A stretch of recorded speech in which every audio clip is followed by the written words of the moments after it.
আপনার কি মনে হয় আমি কি করছি? আপনি বলবেন আমি প্রদীপ জ্বালাচ্ছি, সঠিক। কিন্তু প্রশ্ন হচ্ছে যে আমি কি আপনাকে বলেছি যে একে প্রদীপ বলা হয়? না। এই প্রদীপ কি নিজেই নিজের পরিচয় আপনাকে দিয়েছে? না। তাহলে আপনি কি করে জানলেন যে একে প্রদীপ বলা হয়? উত্তর হচ্ছে প্রকাশ, যে স্বয়ং জ্বলে অন্ধকারের মধ্যে সংসারকে পথ দেখায়, সেটাই প্রদীপ। যা নিরাশার মাঝে আশার আলো প্রদর্শন করে, সেটাই প্রদীপ। অপর দিকে আছে সাপ, যাকে না দেখেও তার ফনার আওয়াজ শুনেই লোকে ভয় পেয়ে যায়। তার মানে ব্যক্তির পরিচয় তার কর্মের দ্বারা পাওয়া যায়। তাই আপনার এটা বলার প্রয়োজন নেই যে আপনার পরিচয় কি। এটা আপনার কর্মই নিশ্চিত করবে যে লোকে আপনাকে প্রদীপ ভেবে ভালোবাসবে নাকি সাপ ভেবে ভীত হয়ে থাকবে। রাধা রাধা। আপনি কি ওই মাকড়সার জাল দেখতে পাচ্ছেন? মাকড়সারা ভীষণ পরিশ্রম করে এটা তৈরি করে, নিজের শরীরের রস দিয়ে এই জাল বোনে। আপনি কি এটার উদ্দেশ্য জানেন? আসলে মাকড়সা এই জালে ছোট কীটপতঙ্গ ধরে তাদেরকে খাদ্যরূপে গ্রহণ করে। কিন্তু আপনি কি এই কথা জানেন যে একদিন মাকড়সা নিজেই নিজের জালে জড়িয়ে মৃত্যুবরণ করে থাকে? বলুন কি করেন আপনি এই জাল দেখতে পেলে? দেখতে পেলেই মুছে ফেলেন এর অস্তিত্ব, তাই না? তেমনি অন্যদিকে পাখির বাসা, পাখিরাও ভীষণ পরিশ্রম করে এটা তৈরি করে। কিন্তু যদি পাখি একদিন এটা ছেড়ে চলে যায়, তাহলেও লোকে এটা নষ্ট করে দেয় না। কারণটা কি? এর কারণ হলো এর নির্মাণ জীবন সঞ্চারের জন্য করা হয়েছিল, নষ্ট করার জন্য নয়। তাই মনে রাখবেন, জীবনে আপনার পরিশ্রম যতই বেশি হোক না কেন, যদি আপনার লক্ষ্য শুভ না হয়, তাহলে আপনারও বিনাশ নিশ্চিত। তাই সৃজন করতেই থাকুন আর মুগ্ধ হয়ে বলুন রাধা রাধা। সময় কত বিচিত্র হয়। সময় আমাদের পক্ষে থাকলে আমরা নিজেদের রাজা মনে করে নিই, আর সেই সময় যদি বিপক্ষে চলে যায়, তাহলে নিঃস্ব হতে সময় লাগে না। তাই মানুষের একটা অভ্যেস আছে, খারাপ সময়ের জন্য কিছু সঞ্চয় করা। আত্মীয়, বন্ধু খারাপ সময় পাশ থেকে সরে যায়। যশ, মান প্রতিকূল সময় চিরস্থায়ী হয় না। তাই মানুষ মনে করে অর্থ সঞ্চয় করাই শ্রেয়। অর্থের কোনো হৃদয় নেই যা সময়ের সাথে পরিবর্তিত হবে। সংসার বলে সর্বদা অর্থ সঞ্চয় করতে থাকুন। খারাপ সময় অবশ্যই কাজে লাগবে, কিন্তু আমি বলবো শুভ কর্ম করতে থাকুন, আনন্দে থাকুন, নিজের ওপর আর ঈশ্বরের ওপরে বিশ্বাস রাখুন। খারাপ সময় কখনো আসবেই না। রাধা রাধা। প্রকৃতি মানুষকে এক বিশেষ শক্তি দিয়েছে, অন্য জীবের থেকে বেশি শক্তি দিয়েছে। স্মরণ শক্তি। এই শক্তি মানুষকে অন্য জীবের থেকে ভিন্ন করে, ইতিহাস রচনা করার প্রেরণা দেয়, জ্ঞানকে বংশানুক্রমে এগিয়েও নিয়ে যায়। আর যারা ভুলে যান, অধিকাংশ সময় তারা উপহাস আর দয়ার পাত্র হয়ে যান। কিন্তু এটাই কি প্রকৃত রূপে সত্য? না। এই স্মরণ শক্তি মানুষের বিকাশের সব থেকে বড় বাধা হয়ে দাঁড়ায়, তার মনকে দূষিত করে দেয়। খারাপ অভিজ্ঞতা, কারোর করা বিশ্বাসঘাতকতা, কারোর কটাক্ষ বেশিরভাগ মানুষই ভুলতে পারেন না, আর তারপর প্রতিশোধ নিতে উদ্যত হন। প্রথমে সময় নষ্ট করেন প্রতিশোধের প্রস্তুতিতে, আর তারপর সময় নষ্ট করেন প্রতিশোধ নেওয়ার সুযোগ খুঁজতে। যদি সন্তুষ্টি পেতে চান, যদি জীবনে আনন্দ পেতে চান, তাহলে স্মরণ শক্তির সদ্ব্যবহার করুন। নিজের স্মরণ শক্তিকে চালনা করুন শুধুমাত্র ভালো কথা আর ভালো স্মৃতির দিকে। জীবনে আনন্দ পাবেন। রাধা রাধা। মানুষ নিজের পরিবারের জন্য কত কিছুই না করে, দিন রাত পরিশ্রম করতে থাকে যাতে তার পরিবারের প্রয়োজন পূরণের জন্য অর্থ রোজগার করতে পারে। কিন্তু শুধু অর্থ রোজগার করাটাই কি যথেষ্ট? আপনি বলবেন, হ্যাঁ নিশ্চয়ই, অর্থ দিয়ে সবকিছু পাওয়া যায়, বিদ্যা পাওয়া যায়, বাড়ি পাওয়া যায়, ওষুধ পাওয়া যায়, আর কত কিছুই না পাওয়া যায়। এইসব একটা পর্যায় পর্যন্ত সঠিক, কিন্তু একটু মন দিয়ে ভেবে দেখুন, যখন কোনো শিশু অসুস্থ হয়ে পড়ে তখন সে ওই তিক্ত ওষুধ কেন খেয়ে নেয়? এই জন্য কারণ ওর পিতা সেই ওষুধ অর্থ দিয়ে কিনেছে? না, বরং এই জন্য কারণ তার পিতা যে তার সামনে দাঁড়িয়ে, তার ওপরে তার বিশ্বাস আছে। বিশ্বাস আছে যে উনি তার কিচ্ছু হতে দেবেন না। এই বিশ্বাস, এই সংস্কার, এই শিক্ষা কখনো অর্থ দিয়ে পাওয়া যায় না। এটা পাওয়া যায় সেই সময় থেকে যা মাতা পিতা তাদের সন্তানের সাথে কাটিয়েছেন। তাই জীবনে অর্থ অবশ্যই উপার্জন করুন, কিন্তু নিজের পরিবারকেও সময় দিন, আনন্দ পাবে। রাধা রাধা। বিরোধিতা এমন এক শব্দ যা শুনে আমরা সবাই ভয় পেতে থাকি। যদি কেউ আমাদের বিরোধিতা করে তা আমাদের সহ্য হয় না। আমরাও কারোর বিরোধিতা করে কোনো শত্রুতা করতে চাই না। এই ধরনের ভাবনা আমাদের মনে আসতেই থাকে। কিন্তু বিরোধিতা, এই শব্দ আপনার শান্তির জন্য, আপনার সুখের জন্য কতটা গুরুত্বপূর্ণ তা আপনারা জানেন না। তাই যদি কাল এসে কেউ আপনার বিরোধিতা করে, তখন সবার আগে নিজেকে যাচাই করুন। আপনি কি ভুল করেছেন? আপনার দোষ কি? নিজের মধ্যে কি ত্রুটি আছে সেটা বোঝার চেষ্টা করুন, নিজেকে সংশোধন করার চেষ্টা করুন। তারপর দেখুন, বিরোধিতার এই আগুন আপনাকে স্বর্ণ থেকে কুন্দন বানিয়ে তুলবে। বলা হয় এই সংসারে খারাপ বেড়েই চলেছে, কিন্তু তার কারণ এ নয় যে খারাপ মানুষ বেড়ে চলেছে। তার কারণ হলো যে ভালো মানুষ, যাদের ভালো চিন্তা, ভালো বিচারধারা আছে, তারা খারাপের বিরোধিতা করতে পারে না। যদি আপনার সম্মুখে কোনো খারাপ কর্ম হয়, তাহলে তার বিরোধিতা করতে সংকোচ করবেন না, কারণ বিরোধিতার এই আগুন মন্দকে পিছুপা হতে অবশ্যই বাধ্য করে।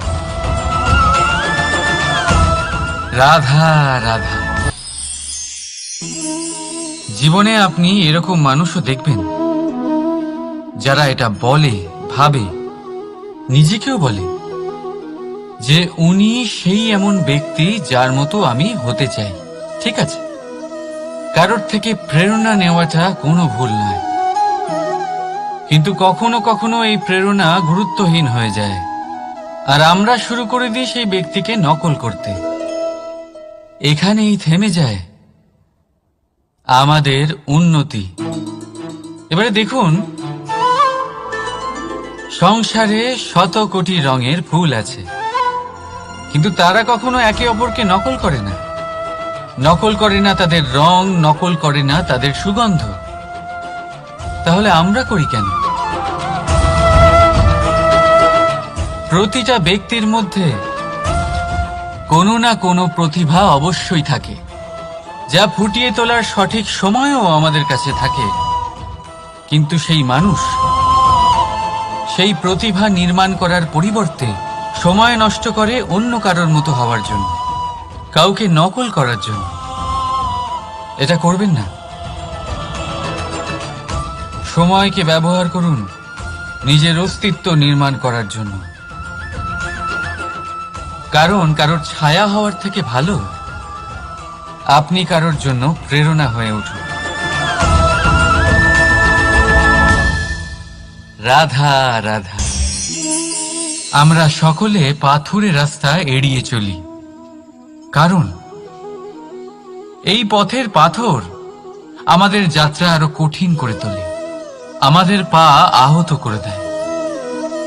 কিন্তু একটা গুরুত্বপূর্ণ কথা আমরা ভুলেই যাই, এই কঠিন পথই না শুধু আমাদেরকে নিজেদের দুর্বলতার সাথে পরিচয় করায়, বরং আমাদের শক্ত হওয়ার প্রেরণাও দিতে থাকে। সময়ের সাথে ঠিক এমনটাই হতে থাকে। সবাই ভালো সময়ের অপেক্ষা করতে থাকেন, ভালো সময়ের জন্য পরিশ্রম করেন, তার জন্যই চিন্তা করেন, কিন্তু ভুলে যান যে ভালো সময় বহুবার আমাদের বিবেক নষ্ট করে দেয়। সেখানেই খারাপ সময় আমাদের বুদ্ধিকে সঠিক পথে চালিত করে। রাধা রাধা। ঘোড়াকে যতই প্রশিক্ষণ প্রদান করুন, তার মুখে লাগাম তো পরাতেই হবে।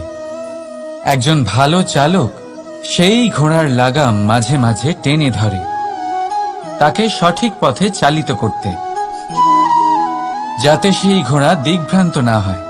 এবার একটু ভাবুন, ঠিক এরকমই হয় আমাদের মন।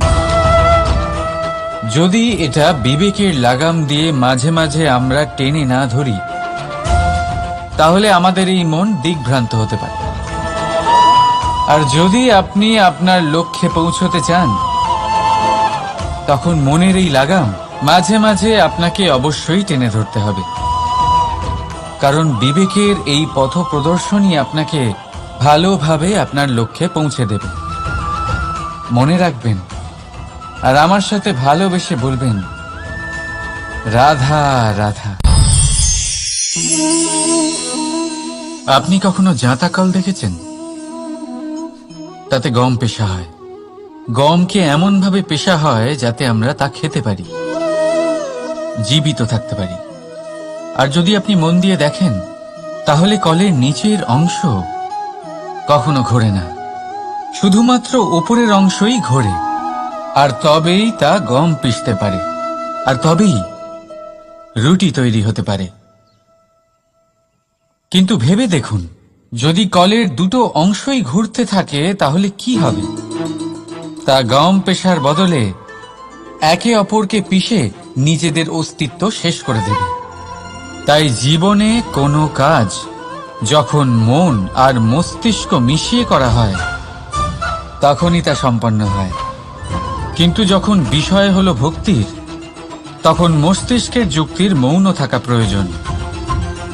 আর যখন বিষয় হলো কর্ম আর ন্যায়ের, তখন মনের আবেগের মৌন থাকা প্রয়োজন।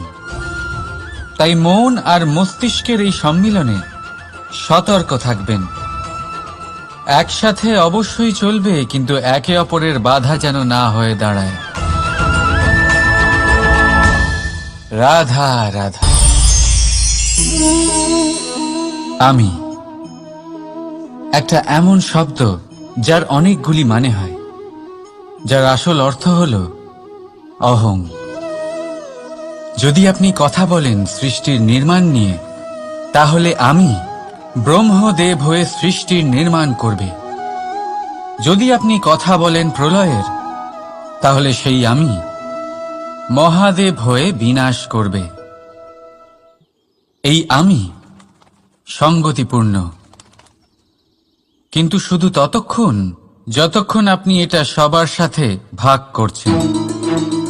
কিন্তু আমরা বহুবার এর মানে বুঝতে পারি না। এই অহংকে সীমিত করে দিই একটা ব্যক্তি অবধি, শুধু নিজে। আর তখনই জেগে ওঠে অহংকার, যাতে প্রাধান্য পায় শুধুমাত্র আমি, আমরা নয়। আর একজন ব্যক্তি একা না উৎপাদন করতে পারে আর না করতে পারে সৃজন। এবারে দেখুন, বৃষ্টির এক ফোঁটা, তারও অস্তিত্ব আছে, কিন্তু তা ধরিত্রীতে পড়লেই সমাপ্ত হয়ে যায়। কিন্তু যখন ফোঁটাগুলি একসাথে পড়ে তখন শুরু হয় বর্ষা, আর তখনই তৈরি হয় ধারা। রাধা রাধা। বলুন, কি দেখতে পাচ্ছেন আপনি? আমার হাতের এই সাদা বস্ত্র, নাকি এতে লেগে থাকা এই কালো দাগ? এবারে সত্যি কথা বলতে কি, আপনার নজর সবার আগে এই কালো দাগের উপরে গেছে। ঠিক আছে, এমনই তো হয়। ভীষণ কম মানুষ থাকেন যারা ভাবেন কোনো ব্যক্তি ভীষণ পরিশ্রম করে এই বস্ত্র ধুয়েছেন, এটা শুকিয়েছেন। বেশিরভাগ মানুষের নজর যায় এই দাগের উপরে, ভাবেন যে এটা কি করে লাগলো। কিছুটা এরকমই হয় আমাদের ব্যক্তিত্বের সাথে। আমাদের শুভ কর্মের উপরে আমাদের একটা খারাপ কর্ম ভারী মনে হয়।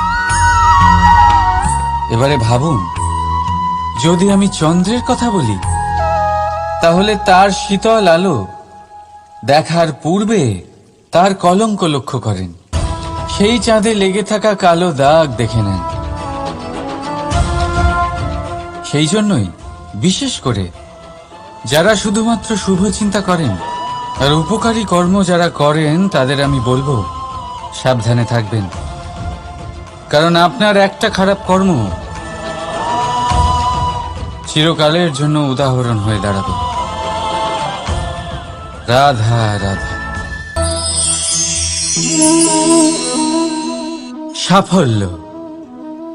যদি আপনাকে জীবনে সাফল্য পেতে হয়, তাহলে আপনি একাধিক মানুষ পাবেন যারা একাধিক উপায় বলবে আপনাকে সাফল্য পাওয়ার। দীর্ঘ সময় ধরে পরিশ্রম, চেষ্টা, নির্ধারণ, নিষ্ঠা এই বিষয়ে ভাষণ দিতে থাকবেন। একাধিক রকমের উদাহরণ আপনার সামনে তুলে ধরবেন। কিন্তু আমার এটা মনে হয়, আমরা কেন সেই বিষয়ে কথা বলি না যা মানুষকে অসফল করে তোলে? শুধু দুটো ব্যাপার অসফল হওয়া নিশ্চিত করে। শুধু দুই ধরনের মানুষ বেশিরভাগ অসফল হন। প্রথম তারা যারা ভাবে অনেক কিছু কিন্তু কিছুই করে না, আর দ্বিতীয় তারা যারা অনেক কিছু করতে থাকে কিন্তু ভাবনা চিন্তা না করে। ভাবনা আর কর্ম, এদের মাঝে সামঞ্জস্য রাখা খুব জরুরি। যদি এটা থাকে, তাহলে জীবনে কখনো অসফল হবেন না। রাধা রাধা। আপনি অনেককে এই কথা নিশ্চয়ই বলতে শুনেছেন, এই ব্যক্তির দৃষ্টিতে দম্ভ আছে, এই ব্যক্তির চোখের ওপর অহংকারের পর্দা পড়ে আছে, ইত্যাদি ইত্যাদি। চলুন, আমি আপনাকে একটা প্রশ্ন করছি। আপনি দেখেন কি দিয়ে? দৃষ্টি দিয়ে নাকি দৃষ্টিভঙ্গির সাহায্যে? ভাবুন। চিন্তায় পড়ে গেলেন নিশ্চয়ই। দৃষ্টি যে কোনো বস্তুর বা যে কোনো মানুষের শুধু বাইরের রূপটা দেখায়, যেখানে দৃষ্টিভঙ্গি আপনাকে সোজা আসল পরিচয়ের সাথে সাক্ষাৎ করায়। উদাহরণ হিসেবে চন্দ্র। চন্দ্র আমরা সবাই দেখেছি। বহু মানুষ আছেন যাদের চন্দ্র অত্যন্ত সুন্দর লাগে, আবার কিছু মানুষ এমনও আছেন যারা এই চন্দ্রের মধ্যেই দাগ খুঁজে বার করেন। এই হলো দৃষ্টিভঙ্গি। যদি নিজের দৃষ্টিভঙ্গিতে প্রেম রাখেন, ভালোবাসা রাখেন, সম্ভ্রম রাখেন, তাহলে তার বদলে আপনিও প্রেম আর সম্মান অবশ্যই পাবেন। এবারে দেখুন, যে জল দিয়ে ঈশ্বরের মূর্তি ধোয়া হয় তাকে চরণামৃত বলা হয়। এটার কারণ দৃষ্টিভঙ্গি। এখন আপনি পাথরকে ভগবান ভেবে পুজো করবেন, নাকি ভগবানকে পাথর ভেবে পরিত্যাগ করবেন? সিদ্ধান্ত আপনার, কিন্তু এই সিদ্ধান্ত নির্ভর করে আপনার দৃষ্টিভঙ্গির ওপর। তাই নিজের দৃষ্টিভঙ্গি শুভ রাখুন, নিজের দৃষ্টিভঙ্গিতে ভালোবাসা রাখুন, আর আনন্দে বলুন রাধা রাধা। বড় বড় রাজমহলের বড় বড় ইমারতের চূড়া কত সুন্দর হয়, কিন্তু আপনি কি কখনো এই বিষয়ে ভেবেছেন যে এই সুন্দর চূড়ায় পৌঁছতে গেলে আপনাকে পৃথিবীতে পাপ ফেলতেই হবে? সেই সুন্দর চূড়ায় পৌঁছে দীপ্তি পাওয়ার জন্য আপনাকে একটা কঠিন পথ অবলম্বন করতেই হবে। যদি আপনি কোনো কঠিন পথে না গিয়ে এই পৃথিবীর সাহায্য ছাড়াই শুধু উচ্চতার দিকে অগ্রসর হতে থাকেন, তাহলে সর্বদা অসফল হবেন। সেই জন্য নিজের স্বপ্ন পূরণের এই যাত্রাতে নিজের পথ কখনোই হারাবেন না, নিজের পথ থেকে সরবেন না। যদি এমন করেন তাহলে তো আপনার স্বপ্ন পূরণ হবেই না, তার সাথে আপনি নিজের পথও হারাবেন। রাধা রাধা। কৌতুক অর্থাৎ হাসি, এটা জীবনে কতটা গুরুত্বপূর্ণ। আমরা সর্বদাই হাসতে চাই, আমরা সর্বদা অন্যের মুখে এই হাসি দেখতে চাই। কিন্তু এই কৌতুক অনেক প্রকারের হয়, আর এই কৌতুকের ভিত্তি কি সেটাও খুব গুরুত্বপূর্ণ। কৌতুক কেবল তখনই পাবেন যখন তা শুদ্ধ মন থেকে আসবে। কৌতুক তখনই পাবেন যখন তা সামনের জনকেও হাসিয়ে তার কষ্ট হরণ করবে। এবারে যদি কৌতুক হিংসার থেকে বেরোয়, তখন তা কটাক্ষ হয়ে যায়, সামনের মানুষের মনে আঘাত করে। তারপরে সে তৈরি থাকে যে কখন আপনার উপরে আবার প্রহার করতে পারবে। তাই যদি হাস্য কাউকে ছোট করার জন্য হয়, তা হাস্য নয়, উপহাস হয়ে যায়। আর তা সামনের জনকে আনন্দ নয়, শুধু অপমান দেবে। আর অপমানিত ব্যক্তির মন তিক্ত হয়ে থাকে। তাই মনে রাখবেন যে এই কৌতুক যেন কৌতুকই থাকে, তা উপহাস বা কটাক্ষ না হয়ে যায়। রাধা রাধা। মানুষ, এই শব্দের সূচনা হয় মন থেকে, আর সেই জন্যই হয়তো আমাদের এই মন এতটা গুরুত্বপূর্ণ। এবারে দেখুন না, আমাদের মনই সবকিছু চালনা করে। মনই সেই যে কল্পনা করে, মনই সেই যা কল্পনাকে বাস্তবে পরিণত করার জন্য পরিশ্রম করতে আমাদের প্রেরণা যোগায়। মনই সেই যা লোভের জালে জড়িয়ে পড়ে। মনই সেই যা অভিমানের পর্দা দিয়ে ঢেকে যায়। আর এই মনই সেই যা আপনাকে বিনাশের দিকে টেনে নিয়ে যেতে পারে। কিন্তু যদি তা পরোপকার করার ইন্ধন পায়, তাহলে এমন কোনো মহান কাজ নেই যা আপনি করতে পারবেন না। কিন্তু এই মন কি? এটা বোঝানো যায় দুটো শব্দের মাধ্যমে, দুটো সহজ শব্দ। প্রথম, একজন কুশল সেবক। দ্বিতীয়, একজন সংকট প্রবণ মালিক। যদি আপনার এই মন আপনার নিয়ন্ত্রণে থাকে তাহলে সে হলো আপনার সেবক। তাই আপনার অস্তিত্ব আছে। কিন্তু যদি আপনার মন আপনার কর্মের ওপরে নিয়ন্ত্রণ করে তাহলে এই মন আপনার মালিক, আর তখন আপনার বিনাশ নিশ্চিত। তাই নিজের এই মনকে নিয়ন্ত্রণে রাখুন, কিন্তু ভালোবেসে। আসুন আমার সাথে আনন্দে বলুন, রাধা রাধা। এই সূঁচ দেখতে পাচ্ছেন আপনি? এটা শুদ্ধ লোহা দিয়ে তৈরি। বস্ত্র সেলাই করার কাজে লাগে, অস্ত্রোপচারে কাজে লাগে। কিন্তু আপনি কি কখনো ভেবে দেখেছেন এই সূঁচ কিভাবে তৈরি হয়? লোহার এক বড় অংশকে পিটিয়ে পিটিয়ে টেনে টেনে তাকে পাতলা বানানো হয়। এরপরেই আমরা পেয়ে থাকি সূঁচ। ভাবুন, যদি লোহার টুকরোতে অনর্গল প্রহার করার ফলে একটা লোহার টুকরো সূঁচে পরিণত হয়, তাহলে আমাদের জীবনে অনর্গল চেষ্টা করার ফলে জীবনের সমস্ত অংশকে আমরা কত প্রভাবশালী কাজে পরিণত করতে পারি। শুধু প্রয়োজন দৃঢ় নিশ্চয়তা।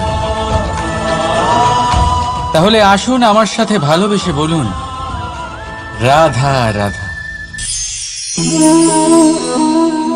বিশ্বাস, জীবনে বিশ্বাস কতটা গুরুত্বপূর্ণ।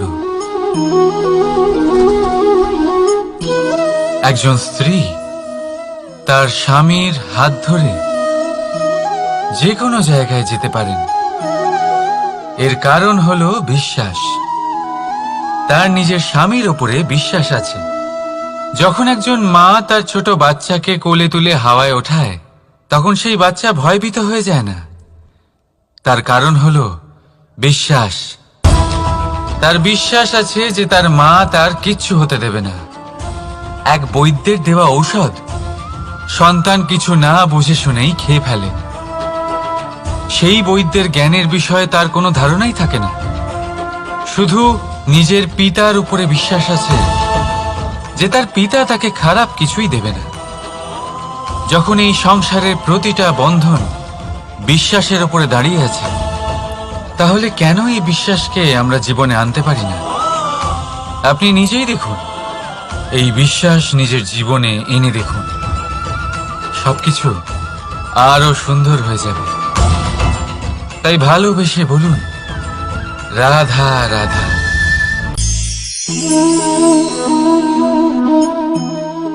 অহংকার, এই শব্দটা সবাই শুনেছেন।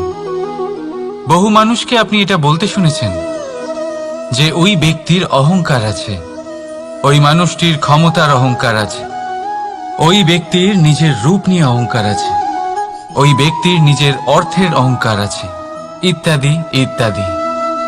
কিন্তু এই অহংকার, এর অস্তিত্ব হয় কি করে? এবারে একবার এই হাতটা দেখুন। যদি এই হাতের 5 আঙ্গুল উঠে দাঁড়ায়, আশীর্বাদ। আর যদি এই হাতের 5টা আঙ্গুল একসাথে মুঠো হয়ে যায়, শক্তি, সংকটের বিরুদ্ধে ঢাল। কিন্তু এই একটা আঙ্গুল সংকটের কারণ হয়ে দাঁড়াতে পারে। এই একটা আঙ্গুল শত্রুকে আহ্বান জানায়। এবার অহংকার বলে এই শব্দটাই দেখে নিন। আমাদের থেকে আলাদা হয়ে গেলে হয় অহং। অহং অর্থাৎ ব্যক্তির মনে হয় যে সে আপনদের থেকে, নিজের বন্ধুদের এবং সঙ্গীদের থেকে, নিজের পরিবারের থেকে অনেক উপরে, অনেক শ্রেষ্ঠতর সে। কিন্তু মনে রাখবেন, এই অহংকার কোনো ব্যক্তির অস্তিত্বের বিনাশের প্রথম ধাপ। তাই ঝেড়ে ফেলে দিন এই অহংকারকে, আর বিশ্বাস করুন আমাদের ওপর, কারণ তখনই আপনি শান্তি পাবেন, আর সেই শান্তির সাথে বলে উঠবেন রাধা রাধা।